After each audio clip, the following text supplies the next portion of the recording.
Welcome friend. तो आज हम मर्दान डिवीजन की पेस्ट्री टेस्ट को सॉल्व करेंगे और इस वीडियो में हम सिर्फ इसके जनरल साइंस पोर्शन के सारे एमसीक्यूज़ को सॉल्व करेंगे और हर एक एमसीक्यूज़ का मुकम्मल किताब के साथ हवाला देंगे ताकि कौन सा एमसीक्यूज़ कौन सी क्लास के कौन से सब्जेक्ट से आया हुआ है। मुकम्मल पेज नंबर और एक्सरसाइज नंबर मैं आज आपको बताऊँगा। अगर आपने इसका ओरिजिनल पेपर देखना है तो उस तरह दिखाई दे रहा है, जो कि बहुत ज़्यादा ब्लर है। इस वजह से हमने उसको दोबारा टाइप करके फिर उसका करेक्ट आंसर निकाल के फिर उसको बुक के साथ कंपेयर किया हुआ है। तो बहुत ज़्यादा मेहनत लगता है इस तरह की वीडियो बनाने में, तो इसके बदले आपसे एक रिक्वेस्ट है कि इस चैनल को सब्सक्राइब कीजिए। अगर आपको ओरिजिनल पेपर चाहिए, ठीक है, तो उसका लिंक भी मैं नीचे डिस्क्रिप्शन में दूंगा। तो IMCQs नंबर 18 से स्टार्ट करते हैं। अगर इस पेपर के इंग्लिश, मैथमेटिक्स, इस्लामियात या पाक स्टडी वगैरह पोर्शन देखने हैं तो उसका लिंक भी आपको नीचे डिस्क्रिप्शन में मिल जाएंगे, या पूरा पेपर चाहिए तो उसका लिंक आपको यहाँ आई बटन में मिल जाएगा, ठीक है।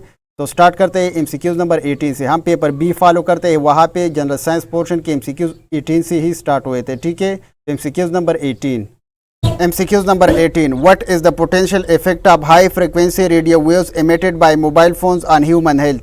इंसानी सेहत पर हाई फ्रिक्वेंसी रेडियो वेव्स जो मोबाइल फ़ोन से खारिज होते हैं उसका क्या असर है। तो उसका ऑप्शन नंबर सी आंसर है, ठीक है, sleep disorder and increase stress level. और ये 10 क्लास जनरल साइंस पेज 139 पे एग्जैक्टली ये स्टेटमेंट मौजूद है, ठीक है। The high frequency radio waves emitting from the mobile phone put negative effect on our stress level and cause sleep disorder. MCQs number 19. Optical fiber operates on the principle of total internal reflection. 10 class general science page 139 से exactly ये statement उन्होंने copy किया हुआ है, देख लीजिए।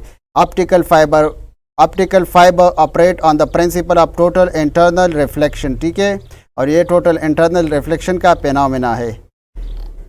MCQs number 20. On 3rd November 1957, the Soviet Union launched Sputnik 2 which weighed approximately.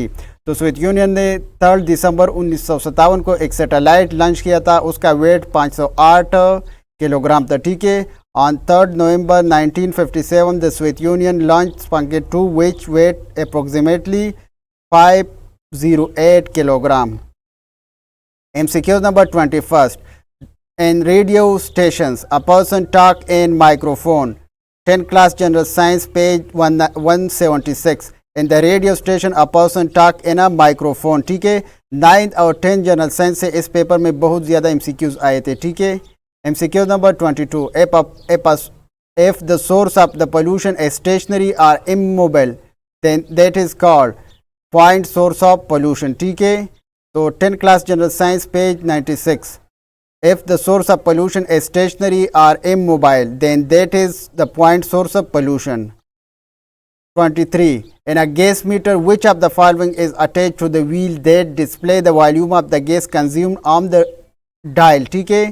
तो इसे गियर के साथ व्हील कनेक्टेड होता है। और अगर बुक रेफरेंस की बात कीजिए तो 9 क्लास जनरल साइंस पेज 175 से एग्जैक्टली उन्होंने ये स्टेटमेंट कॉपी किया हुआ है। The gear attached to the wheel display the volume of the gas consumed on the dial, ठीक है। तो बहुत ज़्यादा डीप से उन्होंने MCQs उठाए हुए इस टेस्ट में। MCQs number 24. Nuclear energy is the energy released from the nucleus of the atom when it is hit or bombarded by slow moving atomic particle called, तो उसे न्यूट्रॉन कहते हैं, ठीक है। न्यूट्रॉन के ज़रिए हम उसे बम्बार्ड करते हैं। 9 क्लास जनरल साइंस पेज 169 से उठाया हुआ ये MCQs। Nuclear energy is the energy released from the nucleus of the atom when it is hit or bombarded by slow moving atomic particle called neutron. Neutron से हम अगर उसको hit कर देते हैं तो ये क्या होता है, न्यूक्लियर फिशन होता है, न्यूक्लियर एनर्जी उस पैटर्न से रिलीज होता है। तो बहुत ज़्यादा डीप से उन्होंने MCQs उठाए हुए, ठीक है। 9 और 10 जनरल साइंस से बहुत ज़्यादा आए हुए MCQs। 25. In space, for the massive object like moon, earth or sun, gravity will be 0. जब हम स्पेस में होते हैं, ठीक है, मून सन और अर्थ से बहुत ज़्यादा दूर फासले पर, तो वहाँ पे ग्रेविटी 0 होता है, उसे हम क्या कहते हैं, स्पेस कहते हैं। 10 class general science page 180। 26. In automobile, how much portion of the chemical energy of gasoline is converted into energy that moves the car, ठीक है। तो इसका रेफरेंस हमें बुक में नहीं मिला, ठीक है। तो आपने अगर इसका आंसर पता है और बुक रेफरेंस पता है तो हमें बता दीजिए, ठीक है। MCQ number 27.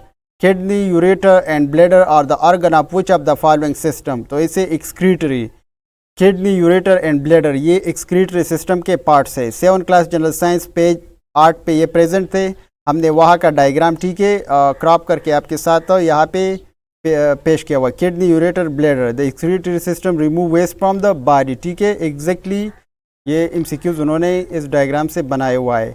Polar orbiting satellite are use for the weather information, ठीक है। पेप class general science page 129।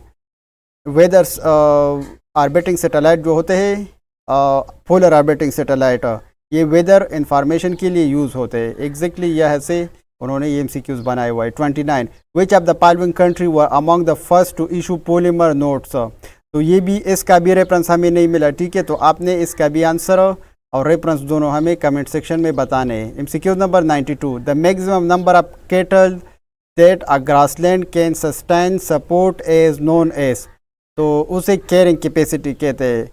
Book reference की बात कीजिए तो 9 class general science page 145 grassland can support a specific number of cattle, it is called the carrying capacity of that grassland, ठीक है। तो उन्होंने ये सेंटेंस उठाया हुआ है, ठीक है। 93 the ancient Greek attribute all disease to disorder of bodily fluid called, ठीक है। तो इसका भी आपने रेफरेंस बताना है अगर आपको पता है तो। 94 and polio also called poliomyelitis, ठीक है। How many children leads to irreversible paralysis out of 20 infections, तो उसका आंसर है 1, ठीक है। अगर बुक रेफरेंस की बात कीजिए तो 9 क्लास जनरल साइंस पेज 105 पे एग्जैक्टली ये स्टेटमेंट मौजूद था। 1 and 200 infection can lead to irreversible paralysis, ठीक है। MCQs number 95 the chromatid produce as a result of crossing over is called homologous chromatid, ठीक है। 10 class general science page 64। 96 an adult human body has trillions of cell which are all produced by the process of cell division from a single cell called zygote. 8 class general science page 37 the life of each sexually produced organism start from a single cell called zygote. 97 which of the following have largest cerebrum, तो सबसे advance and largest cerebrum human में होता है, ठीक है। और इस वजह से ह्यूमन ज़्यादा सोफिस्टिकेटेड और ज़्यादा एनालिटिकल थिंकिंग कर सकता है। 8 class general science page 20। 98 the alkali metal are very reactive so they are kept in the oil, ठीक है। बुक रेफरेंस की बात कीजिए तो 8 class general science page 61 alkali metal बहुत ज़्यादा रिएक्टिव होते हैं तो हम रिएक्शन से बचाने के लिए उसे ऑयल में रख देते हैं। The alkali metal are very reactive they are react rapidly with the air और moisture so they are kept in under the oil, ठीक है। 99 the number of ionizable hydrogen present in hydrochloric acid is R1, hydrochloric acid में ionisable hydrogen जो होता है वो 1 होता है। और 8 क्लास जनरल साइंस पेज 94 से ये उठाया हुआ है। Hydrochloric acid each cell contain 1 ionisable hydrogen. 100 number the boiling point of water in Fahrenheit scale is 212, ठीक है। फ़ारेनहाइट पर वाटर 212 डिग्री सेंटीग्रेड पर बॉयल होता है। तो यहाँ पे option number B Fahrenheit temperatures में, ठीक है। ये सारों का कंपैरिजन है। सेल्सियस डिग्री सेंटीग्रेड में 100 पे, केल्विन पे 373 पे और फ़ारेनहाइट पे 212 पे वाटर क्या होता है, बॉयल होता है। और बुक रेफरेंस की बात कीजिए 7 क्लास जनरल साइंस पेज 133 से एग्जैक्टली ये उठाया हुआ है, ठीक है। तो हमारे पास जनरल साइंस का पोर्शन कंप्लीट हो चुका है। अगर आपने इसका फुल पेपर देखना है या इसके और पोर्शन लाइक मैथमेटिक्स, इंग्लिश और हिस्ट्री, पाक स्टडी, इस्लामियात वगैरह के, तो वो भी आपको इस चैनल पे मिल जाएंगे। इससे पहले हमने बहुत सारे एमसीक्यूज़ और बहुत सारे पेपर इस पैटर्न पे सॉल्व किए हैं, तो आपने उसके लिए इस चैनल पे मज़ीद वीडियो सर्च करना है, ठीक है। Thank you for watching and take care of yourself and we will meet in the next video. Good luck.